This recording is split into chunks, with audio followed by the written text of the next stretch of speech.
to Coolsmartphone TV. For the past couple of weeks, I've had the pleasure of wearing the Oaxis Timepiece watch. We talked about this one before Christmas. This one on a Kickstarter campaign. It's now available. It's basically a smartwatch. So just down here we have a little screen. So just press the button on the side, just wake up, little thumb. But it's just a very simple smartwatch. Very simple dials. Battery lasts easily a month. Anyway, so I'll just walk you through it. So this is giving me, let's pick it up, one email. I'm just going to read the email out. Quite difficult to read. If you've got a long email to go through, it's fairly difficult to get an understanding what the email's about. On Facebook notification. And get through that quite quickly. On WhatsApp. So, as far as giving you quick, easy messages on your wrist to say, well, read your phone, is fine. And you can alter the type of notifications you get on the watch through your phone. And I'll talk a bit more about that in a minute. So if I just get through all these messages, I've got quite a lot on here. Quite a lot. Right. So now we're looking at distance, which is one. Calories burned. So you just see that one on the camera. Heart rate. Heart rate is not constant though. That you have to initiate through the app itself. So we got a monitor on the back there. Can you see the two little lights?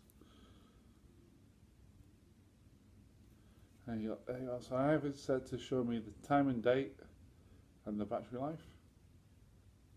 Other than that, it says I did 4,500 steps today.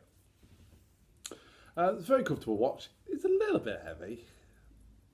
The vibrate function is quite decent, and the straps are elastic. That's a little bit weird. I find that traps my skin quite a lot. Anyway, so as far as design is concerned, nice watch. Very, very nice watch. I think the point of trying to get messages on a tiny, tiny screen like that is kind of a bit lost. But when I see it and it gives me the Facebook symbol, gives me the Twitter symbol, get the phone out, I understand what I've got coming through. It would probably be nice if that screen was a little bit bigger, but it would probably defeat the object of the simplicity of the smartwatch. Right. However, the Oaxis watch comes with some software called Timepiece, which is rather clunky. I have quite a few issues with this piece of software, is how it syncs with the watch. To set the time on the watch, you have to go into settings, you have to go to device management, auto calibration, set the clock. If I just go here, you can't really see it on this camera. I'll try to send some screenshots from the article. You could just see it. You have to set that to be the same as the watch, and then it auto sets the time for you. It's a little bit fiddly, I'll be honest. Also, if you press the back button, if you press your navigation back button there, it exits the app. So again, pretty frustrating.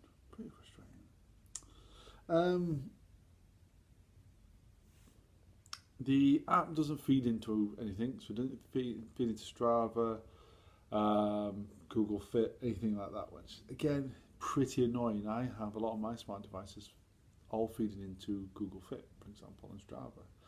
But I have, as you can see, I have a Fitbit. I have Fitbit Charge 3. I wear other smart devices as well. Okay, so if I just go to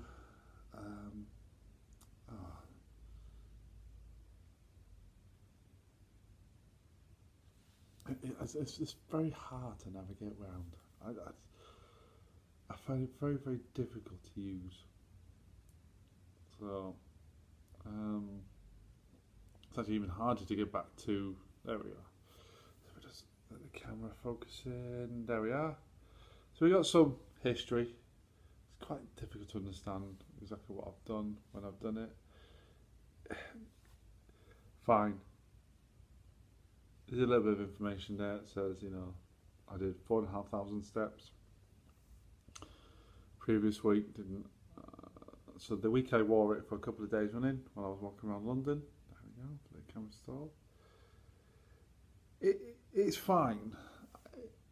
Again, I suppose if you want this type of watch, you're probably not as bothered about consistent data. Sleeping is a little bit interesting, but again, I like the camera focusing. I like sleeping statistics. Lets me know what I'm up to. Watch is a bit heavy to sleep with. So, all in all, design-wise, nice watch. It is a nice watch. I don't have a problem with the watch itself. It's a beautiful, beautiful looking watch. I think with a bit of time, the developers will update the app. And the app will only get better.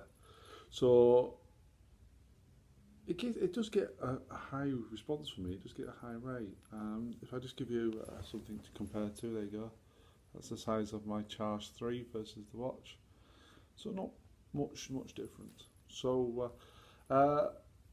read the rest of this article in either up above this video, and I'll talk a bit more about the design and some of the features. I've got some screenshots to show you.